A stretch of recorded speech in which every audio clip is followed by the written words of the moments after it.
ఈ pre marriage counselling అనేది society ఎంతవరకు యాక్సెప్ట్ చేస్తుందంటారు?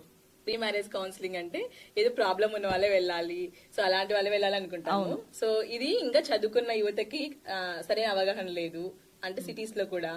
సో ఇప్పుడిప్పుడే యాక్సెప్ట్ చేస్తున్నారు ఇంకా కొంచెం. వీళ్ళకి ఏంటి అంటే ఇక్కడ మనీ సమస్య కాదు, మైండ్ సెట్ మ్యాటర్ ఇది. అంటే మైండ్ సెట్ ప్రాబ్లం ఏంటంటే, ఇప్పుడు చూడండి, పెళ్లికి లక్షల్లో ఖర్చు పెడతాం, మహా అయితే కోట్లు కూడా ఖర్చు పెడతాం కదా. 3 months నుంచి పెళ్లికి ప్రిపేర్ చేస్తాం మనం ఎవరిని అంటే పెళ్లి పనులన్నీ. సో అబ్బాయికి అమ్మాయికి శారీను డ్రెస్ మ్యాచింగ్ అయిందా లేదా, ఫోటోషూట్ కి అక్కడ వెళ్ళాలి, ఇక్కడ వెళ్ళాలి, ఆ ఫుడ్ పెట్టాలి, ఈ ఫుడ్ పెట్టాలి, అన్ని చేస్తాం. కానీ రేపొద్దు ఇద్దరికి మెంటల్ గా సెట్ అవుతుందా లేదా అని మాత్రం ఎవరు ఆలోచించరు. ఎందుకంటే ఆ మైండ్ సెట్ విషయానికి వచ్చేసరికి మైండ్ అంటే చాలా పిచ్చి, మైండ్ అంటే అంతే అనుకుంటారు. మైండ్ అంటే నార్మల్ థింకింగ్ ప్యాటర్న్ మేడం. ఒక పర్సన్ కి ఏదైనా ప్రాబ్లం వచ్చినప్పుడు హౌ టు రియాక్ట్ అనేది ముందుగానే తెలుసుకోవడం అనేది నార్మల్ థింకింగ్ ప్రాసెస్ అన్నమాట. పెళ్లి అనేది ఫస్ట్ టైం జరుగుతుంది ఎవరికైనా, మీది చిన్న చిన్న అనుకోండి, లైఫ్ లో ఎప్పుడోసారి ఎదురవుతూ ఉంటాయి మనకి. కానీ మ్యారేజ్ అనేది చాలా మన ఇండియన్ కల్చర్ లో, భారతీయ సంస్కృతిలో చాలా పెద్ద విషయం కదా. It's not easy. సో దానికోసం మనకి తెలియదు ఎంత బంగారం ఎంత రేట్ పెరిగినా మనం కొంటున్నాం.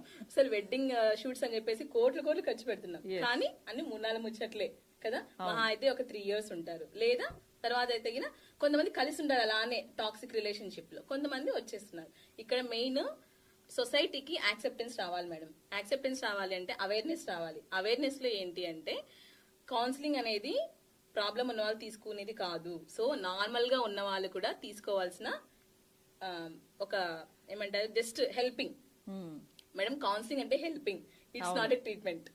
ఓకేనా? సో చాలా మందికి విషయం అర్థం కావాలి. Counselling is not a treatment, counselling is not a therapy, counselling is just helping అంతే.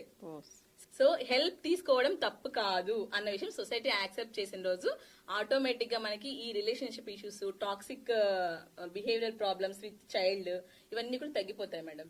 అంటే పేరెంట్స్ కరెక్ట్ గా ఉన్నారనుకోండి, పిల్లలకు కూడా ప్రాబ్లమ్స్ రావు. కానీ ఇక్కడ పేరెంట్స్ కొంతమంది, ఇంకా మెయిన్ థింగ్ ఏంటంటే, పిల్లల కోసం పేరెంట్స్ కలిసి ఉంటారు చూసారా, అసలు వాళ్ళు రోజు కొట్టుకుంటా ఉంటారు. ఇది టాక్సిక్ రిలేషన్షిప్. ఇది చాలా ఎఫెక్ట్ చూపిస్తుంది చైల్డ్ బిహేవియర్ మీద. సో అంటే ఏంటి, ఇక్కడ ఈ అవగాహన రావాలి. ఏం రావాలి సొసైటీకి అంటే, కౌన్సిలింగ్ అనేది హెల్పింగే కానీ ట్రీట్మెంట్ కాదు. కౌన్సిలింగ్ అనేది జస్ట్ ఒక సపోర్టివ్ సిస్టమే కానీ థెరపీ కాదు అన్న విషయం సొసైటీకి ఎప్పుడైతే అర్థమవుతుందో అప్పుడు ఈజీగా యాక్సెప్ట్ చేస్తారు మేడం. బట్ ఇప్పటికీ ఓకే, ఎడ్యుకేటెడ్ వాళ్ళు ఉన్నారు కదా, చాలా మటుకు యాక్సెప్ట్ చేస్తున్నారు. ఎస్, మేము ఇన్ని కోట్లు ఖర్చు, డబ్బుల గురించి కాదు. కానీ ఇంకో విషయం ఏంటంటే మేడం, ఒకప్పుడు కౌన్సిలింగ్ వెళ్ళాలంటే మనం ఒక కౌన్సిలింగ్ సెంటర్ కో థెరపీ సెంటర్ కి అయితే ఎవరైనా చూస్తారేమో అని భయపడేవాళ్ళం కదా.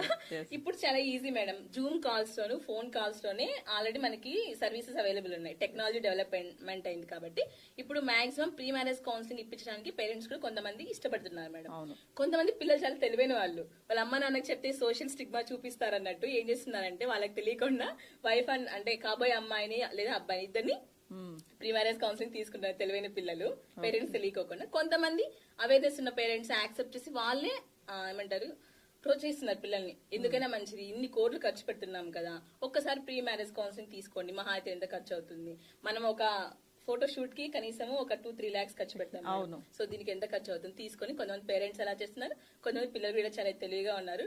నిజంగా ఈ జనరేషన్ వల్ల మనం ఇంకా కొన్ని నేర్చుకోవాలి. అంటే యాక్సెప్టెన్సీ అనేది ప్రీవియస్ జనరేషన్ తో పోలిస్తే వీళ్ళు చాలా ఈజీగా యాక్సెప్ట్ చేస్తున్నారు పిల్లలు. సో అట్లా సో హోప్ సో అంటే ఇంకా ఇలా ప్రీ మ్యారేజ్ కౌన్సిలింగ్స్ బాగా జరిగి డైవర్సిటీ తగ్గాలని కోరుకుంటున్నా. ఓకే, మీరు ఇచ్చిన ఈ సొల్యూషన్ అనేది చాలా బాగా వర్కౌట్ అవుతుంది.